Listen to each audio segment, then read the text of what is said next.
What? And I said, I'm awesome like that. Here we go.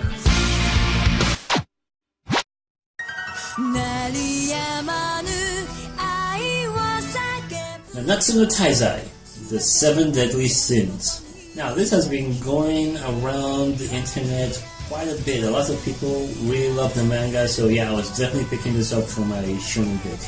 I will admit, the character designs were really weird. They have odd shaped face and really big eyes. That's creepy. Yeah, that's why I can't get one of my aunts into anime. The eyes are just too creepy for me. Story-wise, seems Britannia have been under protection of the Holy Knights. But this one time, 7 of them killed all the others and became fugitives for some reason. And they keep giving us this feeling as if, they're the villains, but ends up the Holy Knights were trying to make a coup and those 7 stopped them. And we meet one of them, Meliodas, though we're not told it's him right away. Yeah, they did the first episode the same way Fairy Tail did it. They sort of hid the main character in plain sight, like this is him, but we're not really sure it was him until later when he shows what he's made of. And I'll be honest, one of my deepest fears was how similar this would be to Fairy Tail, and the first episode did not help to alleviate that. I'm not saying it's bad because it's similar to Fairy Tail, I'm just saying, I hope that's where the similarities stop. I loved Fairy Tail when it started. It was amazing. It has a great story, great worlds, great fights, but down the line, I don't know, they just sort of lost their way and just kept on repeating the same tropes and also the over-excessive fan service because they don't know what else to do. So, yeah, right now, Fairy Tail is trash to me, but yeah, it's really good. I'm just hoping 7 Deadly Sins doesn't go that route and actually, continue as strong as it started, because holy shit, they start strong. Especially the ending for the second episode, that Gil Thunder guy throwing that spear, then Meliodas catching it and throwing it right back. It was sort of a game of one-upsmanship between the two of them, showing us that the Holy Knights are holy shit, they are really overpowered. Someone did mention how one knight can actually equal an entire country's army. And Britannia has had loads of them. And they're saying each of these 7 are actually as strong as that. So, wow, I'm interested. I'd like to see more of this world, more of the fights that's going to come out of it. It's going to be epic. Okay, seems Gil Thunder's grudge is justified. Into the White Forest we go. Woohoo! Fan service overload! We found another sin. Okay, if hell hath no fury like a woman scorned, what about a giant? Wow, Gil Thunder already? That was fast. So that's what happened in the last day. Oh, this is some Dragon Ball Z shit! Oh, come on, he can't lose. I knew it. He didn't lose. So we had a little flashback with Gil Thunder when he found his dad dead, and the 7 Deadly Sins are the main suspects. So yeah, I actually thought, his grudge seems justified. Present day, we finally get into the White Forest, and some ghouls or goblins or whatever are mimicking everyone. A lot of pigs, but a lot of Elizabeths went so bad, even though the fan service did go a bit overload, and that's one of my big fears, that they overdo the fan service to the point that it becomes Fairy Tail, but it wasn't so bad. Although I have to say, that whole penny thing was weird. Why would he do that? Damn it, Meliodas. Anyway, we found Diane, the second sin of envy. I forgot which animal hers was. And she's totally infatuated with Meliodas to the point that she was jealous just because he brought Elizabeth along. But what really surprised me was the fact that we already had a confrontation with Gil Thunder.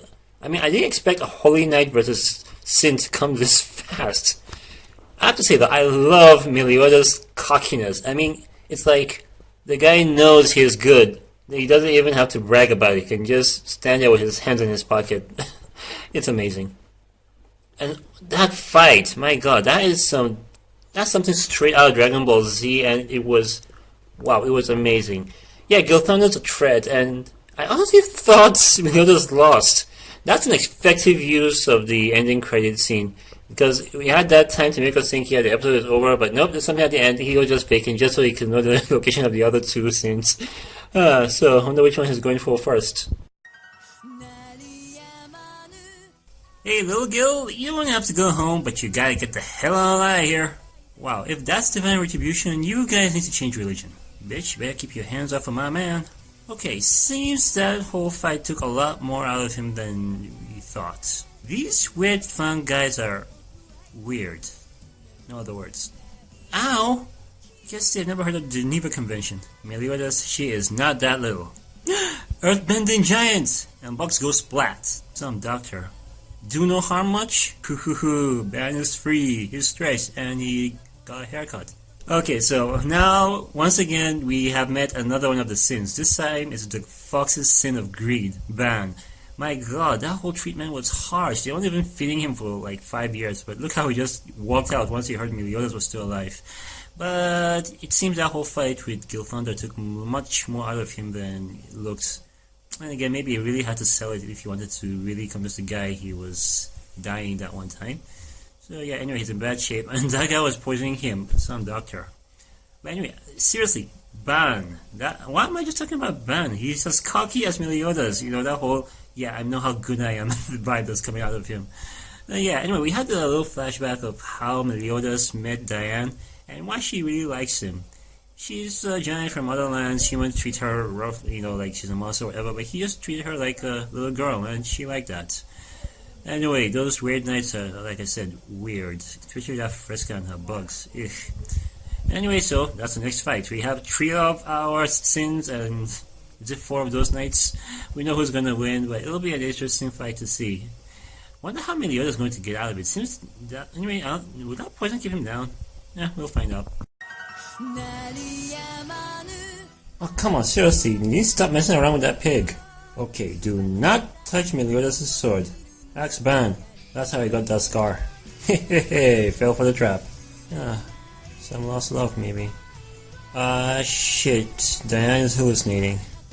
Crap. Now Meliodas is hallucinating too. These two are gonna fight forever.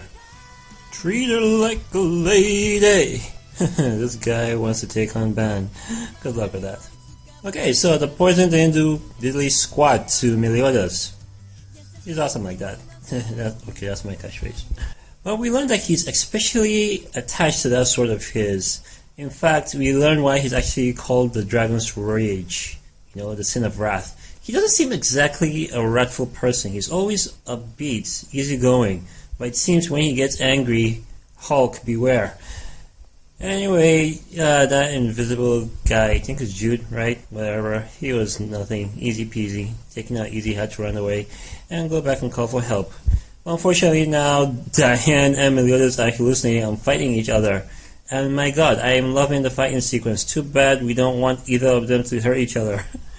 Wow, if this is how the fights are going to be going now, I'm going to love this. Like I said, I'm raised on Battle Shonen, so I'm loving these fights. And Ban, totally disregarding Jericho, stripping her down for armor. Yeah, right, just wanted her naked. Anyway, they're probably gonna have a fight with, what's his name? I forgot his name. Anyway, they're gonna fight.